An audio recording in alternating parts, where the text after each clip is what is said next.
Сайн байцгаана уу манайхаа шинэвчлэгтэй тавтай морил.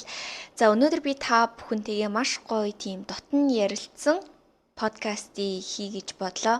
Магадгүй энэ асуудлыг эмгтэй хүн болгон ямар нэгэн байдлаар туулсан байдаг бах. Тэгээ өнөөдрийн сэдэв болохоор амархан амьдралыг хүсэх, би үүнээс илүү хүртэх ирэхгүй гэсэн өөрийнхөө хувь заяанд итгэх, за мөн түүнээс гадна X-тэйгээ эргэж нийлэх үгүй юу гэдэг энэ талаар ярилцсан.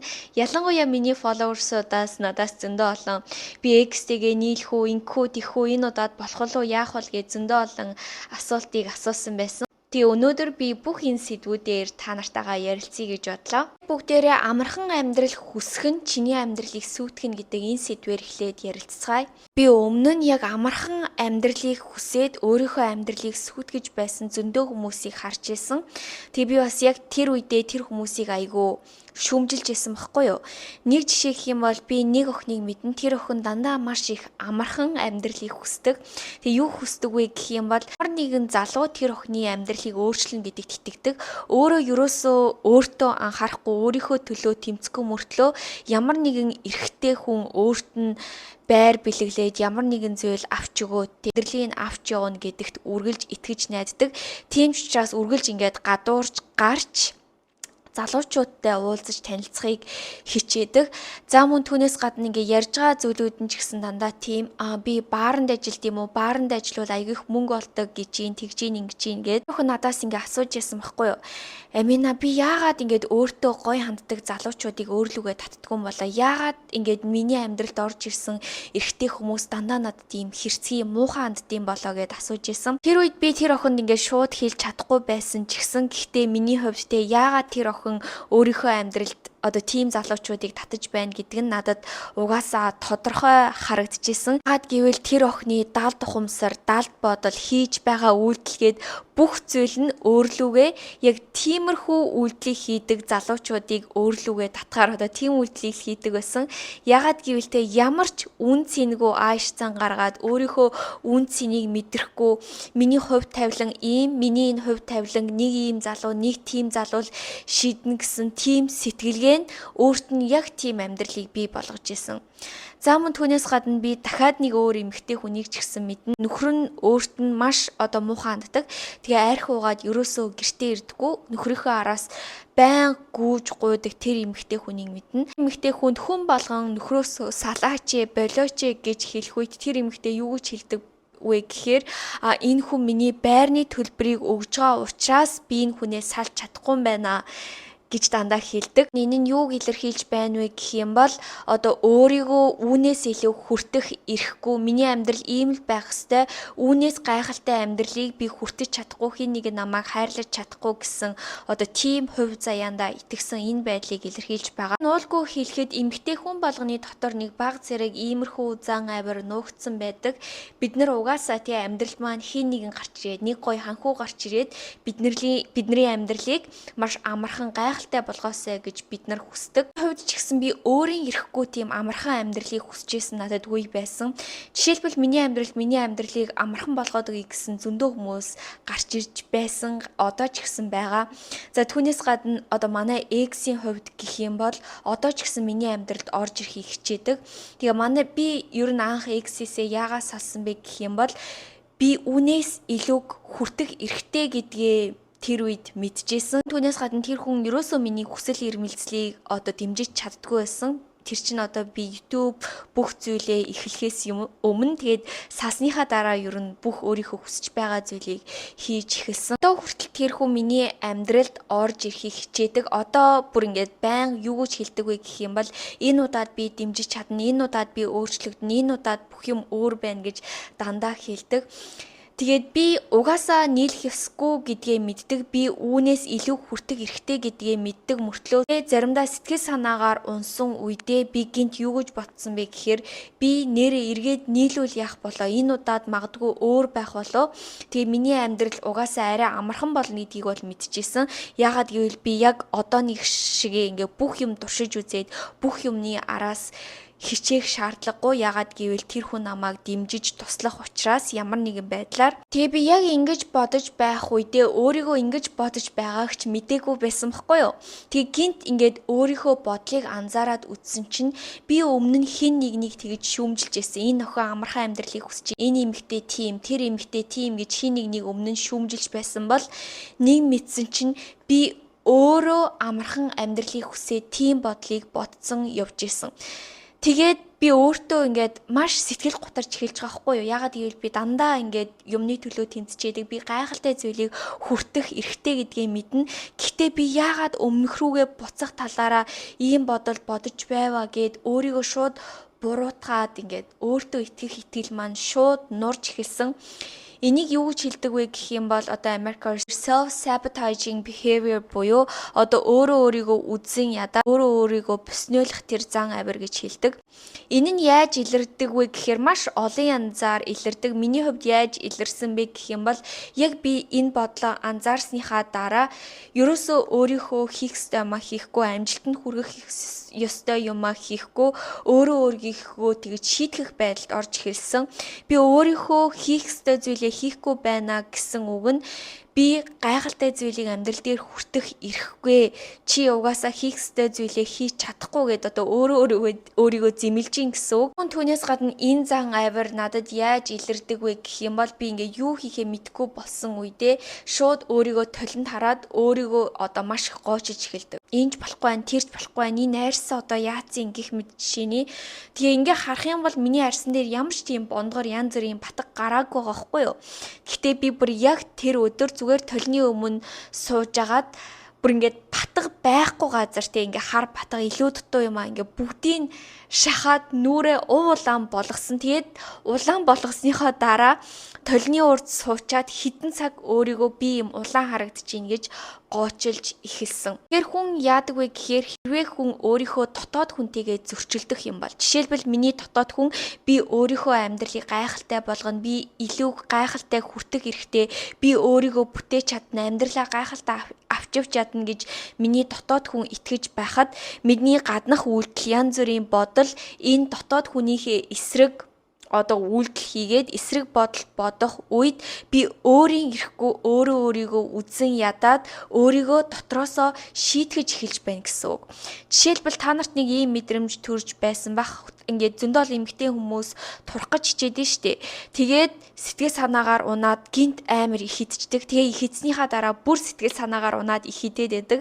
Энэ нь яг үнийг хэлэхэд ямар үйлдэл хийж байна вэ гэх юм бол яг тэр та идэх үедээ өөрийнхөө амлалтанд буугаад өгсөн. Тэгээ та өөрийгөө үзэн ядаад би угаасаа л ингээд идээд тарган чигээрээ үлдээд угаасаа би тэр гоё бие хүртэх ирэхгүй азгүй амтан гэд өөрийгөө шийтгэж эхэлж байгаа тэр зан авирыг ч гэсэн ерөнхийдөө бол илэрхийлж байгаа. Тэгээ одоо эдгээр те янз бүрийн зан авир нь тийм ч муу зүйл биш. Эдгээр зан авир нь зарим үед бид нар өөрийнхөө дотоод хүнийг сонсоход айгүй их тусалдаг. Миний хувьд ч гэсэн те тэгээд би өөрийгөө гинт анзаарч эхэлж байгаа байхгүй юу? Би яагаад ингэж өөрийгөө үзэн ядаад байгаа юм болоо? Яагаад ингэж байгаа юм болоо? Энэ нь миний энэ бодлоос болсон юм байна. Амархан амьдралыг хүсэх талаар бодох ёсгүй мэн гэж өөртөөгөө ярьсны дараа энэ бодлууд маань шууд одоо алга болж эхэлсэн. Тэгээ одоо миний өөртөө хэлж байгаа зүйл гэх юм бол би угаасаа үүнээс илүү хүртэх хэрэгтэй. Би хизээж хуучин руугаа очиж чадахгүй. Тэгээ бид нар өөрийн ирэхгүй өөрийнхөө хүртэх ёстой аз жаргалаа ингээд далд бодлороо хязгаарлаад байдаг. Жишээлбэл ингээд зөндөө олон монголчууд ярьдаг штеп. Чи заавал хайртай хүнээ сонгоо. Чамд хайртай хүнийг сонго. Тэгээ чи өөрөө хайргүй байж аз жаргалтай амьдрна. Хэрвээ чи хайрыг сонгочих юм бол тэр хүн чамайг халамжилж чадахгүй ч гэх юм уу те. Тэрийг сонгуул энэ нь байхгүй, энийг сонгуул тэр нь байхгүй. Дандаа ийм юм ярьж байгаа хүмүүс нь яг өөрийнхөө амьдралын туршлагаас ярьж байгаа. Эдгээр хүмүүс нь тэр үедээ өөрийнхөө хязгаарагдмал бодлороо тэр хувь тавилантайгаа эвлэрээд за энэ хүнээс надад гайгүй хүн олдохгүй мэн гэд амьдралаа эхлүүлсэн. Тэгээ өөрийнхөө туршлага дээр суйрлаад одоо бид нарт та нарт ч юм уу те янз бүрийн зөвлөгөө өгч байна гэсэн үг. Тийм учраас бид нар хизээч өөрийгөө хязгаарлаж болохгүй. Түүнээс гадна бид нарт одоо нийгмийн дарамт шахалт маш их байдаг штеп. Бас чинь болохоо байлаа. Хүнтэй суухгүй бол одоо болохгүй. Найзуудаа хар, хүрээллээ хар, хүн болгон тэг хүнтэй суугаад хүүхдтэй болцсон байна. Ийм сайн залуу байх чинь одоо алдахгүйгээр хурдан суу гэх мэт ч юм уу. Тэгэл зөндөө олон нийгмийн ийм дуу хоолойнууд байдаг. Гэхдээ ийм дуу хоолойноос одоо бид нэр хизээч амьдралаа шийдэж болохгүй. Яагад гэвэл би өөр бас нэг эмэгтэй хүнийг мэднэ. Энэ эмэгтэй хүн юу гэж гомдолдог байсан бэ гэх юм бол би одоо ингээд бараг 30 хүрчлээ. Миний найзуудыг хар бүгд хүүхдтэй болоод байна. Ингээд байна, тэгээд байна гэж байн гомдолж ярьдаг байсан. Ингэж ярьж байж байгаад гинт нэг арх уудаг танилцсан залуутайгаа гялс суугаад хүүхд гаргацсан. Тэгэд энэ эмэгтэй хувьд гэх юм бол насан туршдаа зовж байгаа нөхрийнхөө араас гүүн, уйлан тэгээд дээрэс нь хүүхдтэй амьдралаа өөрчлөе гэсэн ч өөрчилж чадахгүй. Тэр эмэгтэй те гой аз жаргалтай амьдарч гин үү гэвэл үгүй, баг миний хувьд ганцаараа сингл байж байхдаа тэр эмэгтэй хүн хамаагүй аз жаргалтай байсан. Тийм учраас янз бүрийн юм нийгмийн дуу хоолойноос болоод яарснаасаа болоод ганцаараа үлдчихвүдэ гиснээсээ болоод хизээч бити тийм хувь тавилантай өөрийгөө эвлэрүүлээрэй. Амьдралд ямар сонголт хийхээсээ шалтгаалаад бидний амьдралын ямар ч боломжит хувилбар байж болно. Та нар зөндөө олон миний бичлэгүүдийг сонсож байсан байх. Бид нар бүгдээрээ тэ энэ мэдээллээр дүүрэн квант талбар дээр амьдарч байгаа бүх зүйл энерги бидний биежүүлсэн зүйлэл тэ бодит байдал болоод одоо янз бүрийн материалын зүйлс ер нь бүх зүйлс болдог. Жишээлбэл тэ аминагийн одоо бүх боломжит хувилбар байгаа. Миний тэ энээс илүү надад гайхалтай амьдрал олдохгүй мэн гэд X-тэйгээ нийлцэн нэгэн хэвийн амьдрал ч гэсэн оршиж байгаа. За эсвэл тэ энэ залуу надад сайхан ханддаг тусал энэ хүн миний амьдралыг амархан болгоно тэгин ингэн гэсэн би өөрийнхөө төлөө хичээх шаардлагагүйгээд нэг баян хүнтэй суугаад хүсэл эрмэлзэлгүй амьдарч байгаа тэр аминагийн хэлбэр ч гэсэн байгаа. Эсвэл амина би үүнээс илүү хүртэх эрхтэй гэж өөртөө итгээд өөрийнхөө төлөө тэмцээд өөрийнхөө хүсэж байгаа амьдралыг бий болгоод хайртай хүнтэйгээ суугаад аз жаргалтай бүх зүйл нь байгаа тэр амьдрал ч гэсэн оршиж байгаа. Аль амьдралыг сонгох уу, ямар амьдралыг биежүүлэх үү гэдэг нь одоо миний л сонголт. Үүн дээр суурлаад бүгдээрээ дараагийнхаа сэдвээр ярилцгаая. Зөндөө олон угаасаа фолловерсууд маань асууж исэн би X-тэйгээ нийлмээр байна. Бла бла гэх мэт жишээний. Тэгээ өнөөдрийн бичлэг бараг хариугч нь хилчиж байгаа гэж бодож байна. Ерөнхийдөө бол X-тэйгээ нийлэх нь тийм ч сайн санаа биш. Угаасаа ямар нэгэн зүйл болохгүй болоод чи түүнээс илүү хүртэх эрхтэй гэж бодоод тэр залуу ямар нэгэн байдлаар чиний хүсэж байгаа зүйлийг чамд өгөөгүй болохоор л та хоёр угаасаа салсан байгаа. Чи үнэхээр X-тэйгээ нийлмээр байх юм бол миний нэг өгөх зөвлөмж гэх юм бол өөрөөсөө энэ асуултыг асуугаад үзээрэй. Чи яг тэр хүний санаад байна уу? Хүндэн дурсан уу? Эсвэл өмнөх дурсамжуудаа дурлсан байна уу гэд өөрөөсөө асуугаад үзээрэй. Ягаад гэвэл бид нар ингээд relationship байхдаа ч юм уу хин нэгэнд хайртай болохдоо хайртай хүнтэйгээ хамт байхдаа бид нар хамгийн гоё дурсамжуудыг хамтдаа үлдээсэн байдэн штэ. Ягаад гэвэл ингээд хоёулаа цуг байхдаа гоё газар руу яваал гоё кино үзээл гоё хоол идээл гоё зугаатай цагуудыг өнгөрөөгөөд хамгийн гоё одоо үе мөчүүдийг өнгөрөөсөн байдаг. Зарим үед бид нар яг тэр хүний санахгүй байгаа мөртлөө тэр өмнө нь авч ирсэн тэр гоё мэдрэмжүүдийн аягийг санаад байдаг. Гэхдээ та нар бодоод үзээрэй, бид нар өөртөө ч гэсэн тийм гоё мэдрэмжийг өгч чадна, өөрийгөө хайрласнараа өөрийгөө аз жаргалтай болгож чадна. Бид нар ингээ ганцаараа байхдаа өөртөө ерөөсөө аз жаргалтай байх одоо боломжийг олгодгоо. Ганцаараа байхдаа өөрөө гоё цаг завыг өнгөрөөгөл өөрийгөө нэг гоё массажлал, өөртөө гоё хоол игээл, өөрийгөө хайрлал, өөртөө гоё кино үзүүлээл, гадуур гоё хоол идээл угаасаа ганцаараа тэгж явдггүй штэ. Гэхдээ бид нар хэн нэгэнтэй хамт байхдаа өөртөө аз жаргалтай байх боломжийг бий болгодог. Заавал хин нэгэнтэй байж гоё кино үзэн, гоё хоол идэн, гадуур гоё цаг цавыг өнгөрөөн.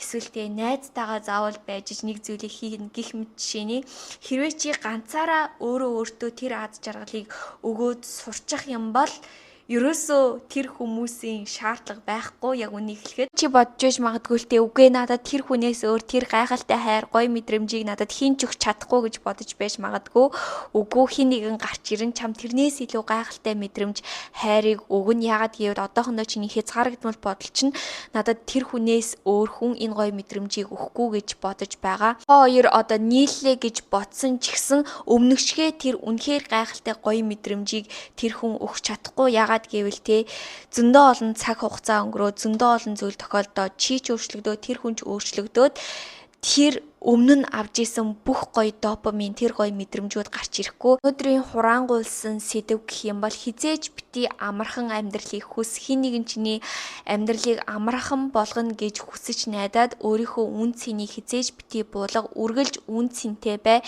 Чи хэр хэмжээнд өөрийгөө үн цэнтэй авч явна, өөрийгөө халамжиж хайрлаад өөрийгөө дээд түвшинд авч явна. Тэр хэмжээндээ чи илүү их гайхалтай зүйлийг өөрлөгөө татаж чадна.